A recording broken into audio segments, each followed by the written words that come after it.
¿Qué es exactamente una etapa de definición? ¿Cómo se hace? ¿Qué objetivo se tiene cuando queremos realizar una etapa de definición? Para empezar, aclaremos este término. ¿Qué significa hacer una etapa de definición? Porque esta etapa para muchas personas significa una cosa u otra. Entonces, cuando se da unas pautas en específico, muchas veces no se sabe para qué público va dirigido, porque unas personas lo entienden de una manera y otras personas de otro. Así que primero aclaremos este término. En definitiva, cuando hablamos de una etapa de definición, nos referimos a una pérdida de grasa principalmente. Pero una etapa de pérdida de grasa dependerá del punto de partida de la persona. Me explico. Una persona que tenga un sobrepeso importante tendrá como objetivo primero perder grasa corporal. A eso se le llama adelgazamiento, perder grasa. Por otro lado, están las personas que llevan entrenando un tiempo en el gimnasio o ejercicios con su propio peso corporal o otra modalidad que implique la fuerza.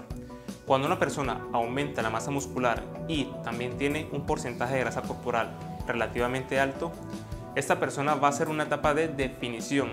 Y aquí es donde abarcamos el término definir. Cuando esa persona quiere empezar una etapa de definición, se refiere a que va a reducir ese porcentaje de grasa corporal y va a mostrar esa masa muscular que ha construido previamente. A eso se le llama definición. Esa definición que tiene el músculo es porque ya se ha creado esa masa muscular. Algunas personas también le llaman tonificar, pero esta palabra tonificar tiene muchos significados para una persona u otra y siempre lleva unos malos entendidos y hace que la persona se confunda más. ¿Por qué?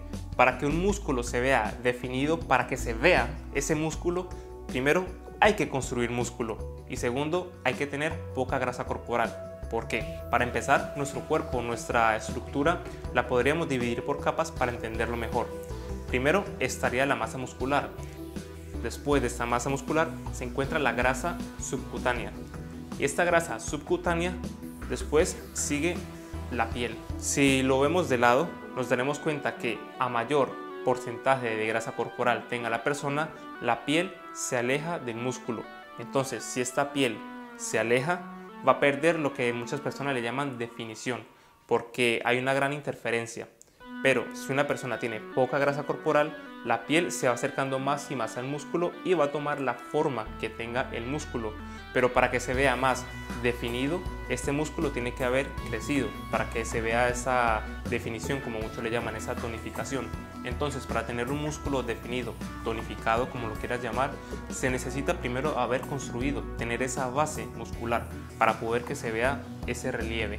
A pesar de que para muchas personas sea algo obvio, para otras personas no lo es, porque muchas veces tienden a ver esas confusiones por las revistas, por las cosas que vemos en la televisión o en internet, que siempre generan una confusión y no se logra entender bien los conceptos. Ahora, ¿cómo se hace una etapa de definición? ¿Qué es lo que se debe de hacer primero? ¿Qué es lo que tiene más relevancia para que una etapa de definición sea exitosa? Primero que todo, es importante entender el punto de partida de la persona, ya que si parte de un sobrepeso importante, lo que más va a ser notorio en esta persona en específico es el adelgazamiento, la pérdida de grasa corporal. Podríamos enfocarlo en un 80-20. Un 80% de los resultados va a ser la pérdida de grasa y un 20% o incluso menos la ganancia de masa muscular. Una persona que parta de un porcentaje de grasa corporal relativamente alto no puede pretender en tener un resultado rápido, en tener una definición, una tonificación, como lo quieras llamar, en su primera etapa, en su primera fase. ¿Por qué? Porque aún no ha construido esa masa muscular y lo primero que debe de hacer es reducirla.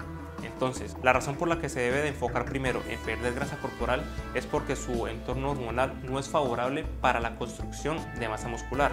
Entre más sobrepeso tenga una persona, entre más grasa tenga acumulada, no le va a ser muy favorable hacer un protocolo de aumento de masa muscular, porque recordemos, como vimos en el video anterior, es necesario o es recomendable tener un superávit calórico, es decir, consumir más calorías de la que la persona requiere. Y si tiene sobrepeso, lo que más va a subir esa persona es grasa, porque su entorno hormonal no es favorable. Así que primero debe de enfocarse en reducirlo. Una vez reduzca el porcentaje de grasa corporal, puede enfocarse en aumentarla. Primero, lo primero. ¿Y cómo se hace? ¿Cómo debería de empezar? Bueno, ya lo veremos a continuación. Pero por otro lado están las otras personas que ya llevan un tiempo entrenando, ya han desarrollado una masa muscular importante y también quieren definir, quieren perder grasa. Recordemos que ambos tienen ese objetivo de perder grasa. Lo que pasa es que la persona que ya lleva entrenando un tiempo también tiene más objetivos. 1. Mantener la masa muscular que tiene hasta ahora y 2. Mantener también la fuerza. Así que entender esto es muy importante para enfocar el entrenamiento. Tanto para la persona que es principiante, que tiene sobrepeso, como la persona que ya lleva un tiempo entrenando, lo mejor es que realice ejercicios enfocados en la fuerza. Puede ser con el propio peso corporal o puede ser ejercicios en el gimnasio con pesas o otra modalidad deportiva que requiera estas contracciones musculares, que requiera usar la fuerza. Por ejemplo, la persona que ya está entrenando debe de seguir la rutina tal cual como la estaba haciendo. La persona que tiene sobrepeso tiene que empezar a entrenar también con pesas o con el propio peso corporal. ¿Por qué? La persona que ya lleva tiempo entrenando debe de seguir el mismo protocolo que estaba haciendo simplemente para mantener esa masa muscular que ya tiene y no la pierda en el camino. Y la persona que está empezando es para que empiece también a desarrollar masa muscular y cuando pierda grasa, cuando empiece a estar en porcentajes de grasa corporal bajos, tenga algo de definición. ¿Por qué? Porque de esta manera también va a aumentar ligeramente la masa muscular y tengamos en cuenta que la masa muscular es lo que construye nuestro cuerpo, lo que moldea nuestro cuerpo. Así que cuando pierda peso también se va a ver un poco moldeado, se va a ver bien porque ha construido masa muscular. El problema más común en ambos grupos es que solamente se enfocan en el cardio. ¿Hacer cardio te ayuda a adelgazar? Sí, ligeramente. ¿Por qué? Porque estamos aumentando nuestro gasto energético. Sin embargo, hacer cardio directamente no te hace adelgazar. Hacer cardio no quema grasa directamente. De hecho, cuando hacemos ejercicios, cuando entrenamos con pesa y muchas veces cuando hacemos cardio, la fuente principal de energía es de la glucosa por las vías glucolíticas. Así que entrenar de por sí no quema la grasa. Lo que quema la grasa en cualquier modalidad o en cualquier protocolo es creando un déficit calórico. Déficit calórico. Y la manera más fácil de lograr este déficit es controlando la alimentación. Seguramente conocerás personas que hacen cardio para perder peso y no logran los resultados que quieren, o incluso una persona que ya lleva entrenando tiempo en el gimnasio, empieza a hacer el protocolo, empieza a hacer más cardio y pierde peso los primeros días, las primeras semanas, pero llega un punto en el que se estanca. ¿Por qué? Porque no está creando un déficit, porque no está controlando bien los alimentos que está consumiendo. Así que esto es súper importante.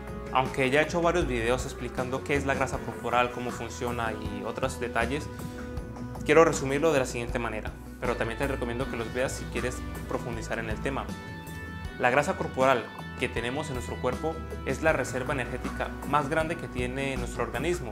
Si te quedas atrapado en un ascensor, si te quedas náufrago o por alguna razón no puedes alimentarte durante 3 o 5 días, lo que te va a mantener con vida es la grasa corporal, porque esa grasa corporal se va a utilizar como energía, porque esa es tu propia reserva.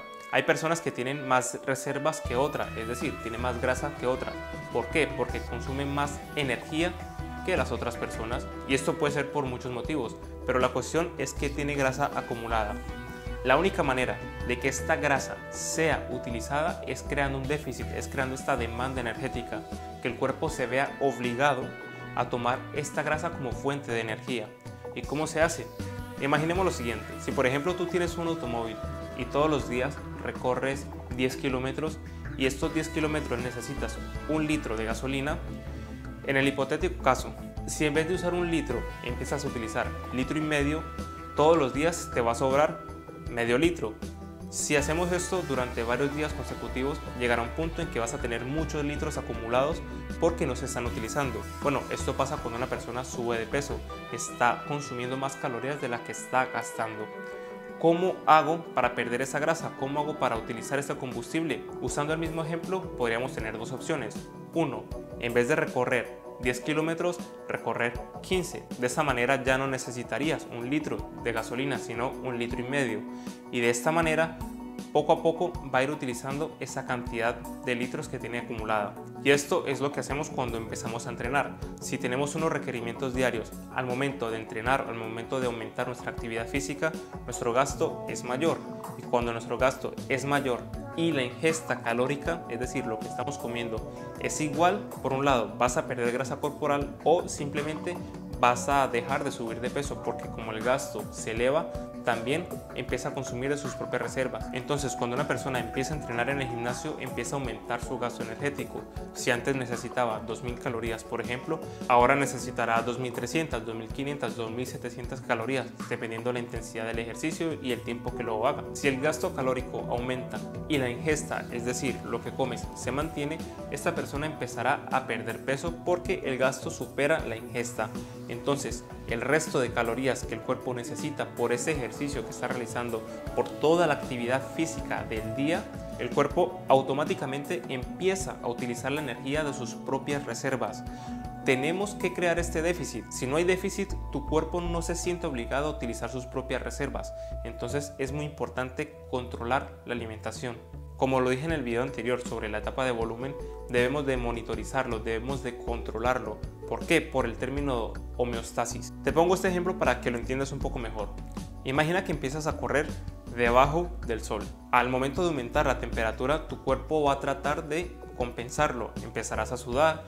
Al empezar a correr y estar bajo el sol, el cuerpo va a aumentar su temperatura y el cuerpo no le conviene esto. Entonces lo que hace es una homeostasis, busca un equilibrio. Vas a empezar a sudar para empezar a enfriarte y de esta manera compensar el calor en este caso específico. Pero al perder agua también vas a perder electrolitos, vas a perder minerales. Entonces, ¿qué pasa después de correr en esta situación? Vas a sentir sed para volver a rehidratarte y siempre el cuerpo va a buscar un equilibrio. Cuando una persona empieza a perder peso, cuando una persona empieza a comer menos, su cuerpo automáticamente se lo va a decir. De esta manera te va a dar más hambre o simplemente te vas a sentir más cansado y vas a hacer menos actividad durante el día para compensar ese gasto. Por eso también es difícil perder peso, porque sin darnos cuenta compensamos ese déficit calórico. Por eso es importante monitorizarlo. La cuestión es que muchos tenemos la idea de que para definir hay que hacer cardio, hay que hacer abdominales y que son herramientas útiles, pero lo que va a marcar la diferencia, lo que va a hacer que este objetivo se logre es controlando esa alimentación, es creando este déficit. Si no se crea un déficit, no se pierde grasa. Por más cardio que hagas, no importa si comes a las 11 de la noche, si comes a las 10, si comes a las 6 de la tarde, no importa tampoco tanto el horario de las comidas para perder grasa, lo que importa es el total calórico diario. Y esto es muy importante entenderlo. Repito, lo más importante es el total calórico diario. Hacer una comida en un momento puntual simplemente es una comida de tantas. Así que no nos preocupemos tanto de una comida en específico, una comida puntual, antes, después de entrenar o qué comer antes de acostarnos, porque lo que debemos de ver es todo. Y esta es una pregunta muy difícil de contestar a la ligera de qué me como después de entrenar o qué como antes de entrenar, porque depende de qué quieres lograr y depende de lo que hayas consumido durante el día, depende del gasto calórico que tu cuerpo requiere, depende de muchas cosas y dar una respuesta en concreta es complicado. Otro punto que me parece importante a tener en cuenta, que casi nunca se menciona y que se da por sentado de que las personas lo saben, pero hay otras personas que no lo tienen en cuenta, y es que cuando se pierde grasa, cuando se quiere definir, tonificar, se pierde peso. Se pierde peso. ¿Por qué digo esto? Porque me he encontrado sobre todo con mujeres y también los hombres quieren tener un cuerpo definido, que se les vea el abdomen marcado, los brazos marcados y quieren mantener o incluso subir de peso, y esto no se logra de esta manera. Recordemos que si vamos a perder grasa, esta grasa es energía, es grasa que está en nuestro cuerpo y esta grasa pesa, y si se pierde grasa vamos a perder peso.